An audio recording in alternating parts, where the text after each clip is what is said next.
Hi guys, I'm doing a little video to show you that I am still alive. I know I haven't posted on my blog, but I've been pretty into Instagram lately, so if you haven't got me on Instagram, I will put my name on the screen and I'll also put it in the description down below.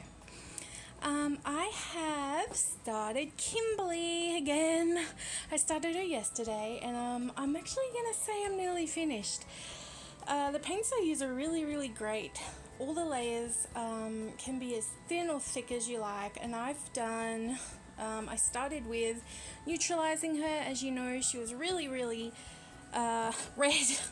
and the vinyl was still pretty orange. I'm sorry the lighting's bad, but it is, so the sun's going down very slowly. And it's not really on the favourable side of the building. So I have started her again. I neutralised her and then I did a thick skin layer on the back of her head where she was reddest, and then I kind of did a thinnish to mediumish thickness layer of skin tone, of fair skin tone on her limbs and the rest of her face. So this is the skin base I use. It's Baby FX medium flesh skin base, and I mixed it with skin highlights. So I didn't want it to be as dark, so I mixed it with this. Literally I used 2 drops of each just so I had enough, because I know sometimes I do tend to go a bit heavy-handed with the paint, but I did that because I'm following 2 different tutorials a little differently. Well, actually 3. There's one lovely lady who, I can't remember her name now, but I will put her Instagram on my screen. She had a little tutorial about creases and doing them with blue.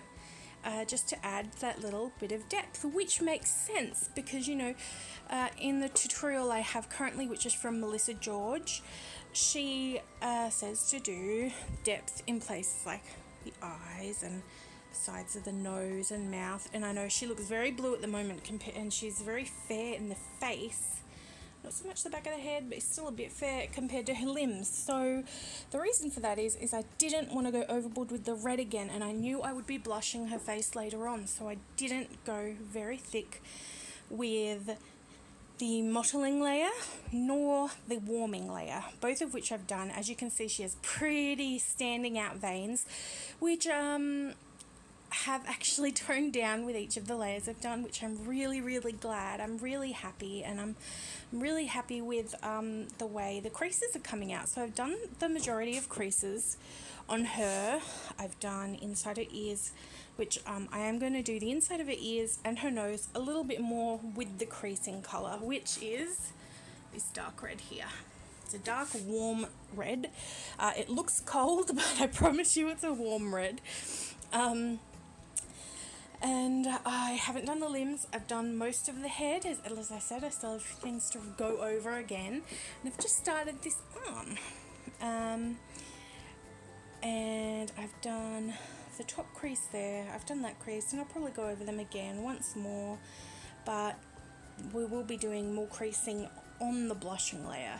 So I may not need to, and I may leave it till I go to the tutorial. So I'm currently following a free tutorial online by Rachel Maynard. I think I'm saying that correctly.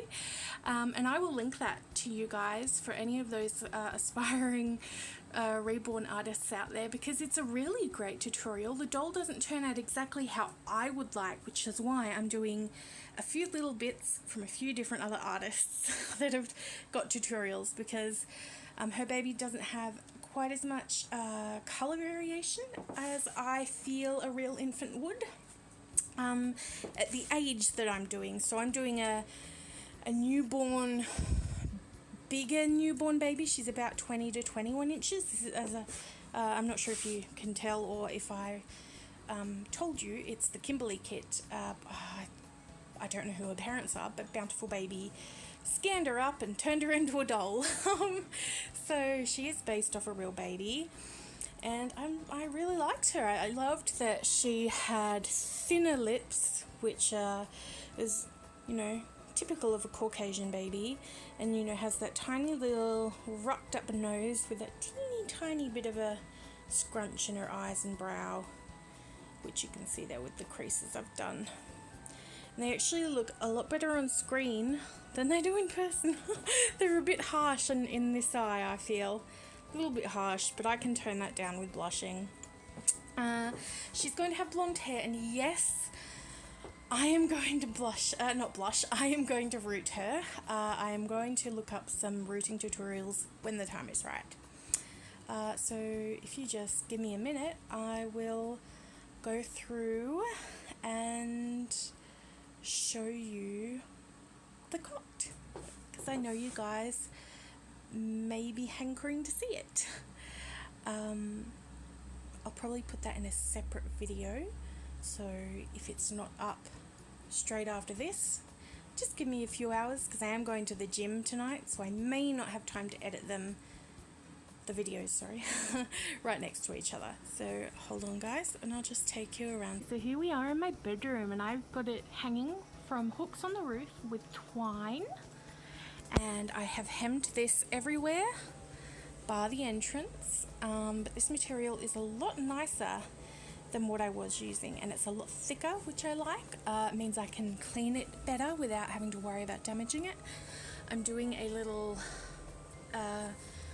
bit by bit closing at the sides, and I am going to be adding buttons later on. I had lost them, but I found them recently in a drawer. So we open it up, and there is a baby in here at the moment. She is going to be for sale, and I have bought new tweezers, because that's the reason she didn't have eyelashes, was because I couldn't find my tweezers.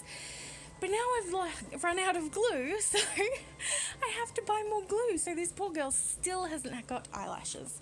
And I'm sorry that I'm standing in the light. So this is it inside. I am going to make it a little higher just because I'm quite tall. My partner says I'm about 5'8", but I think I'm 5'7" or so. We had that argument a few weeks ago. So I am going to be doing that, which just means I'll just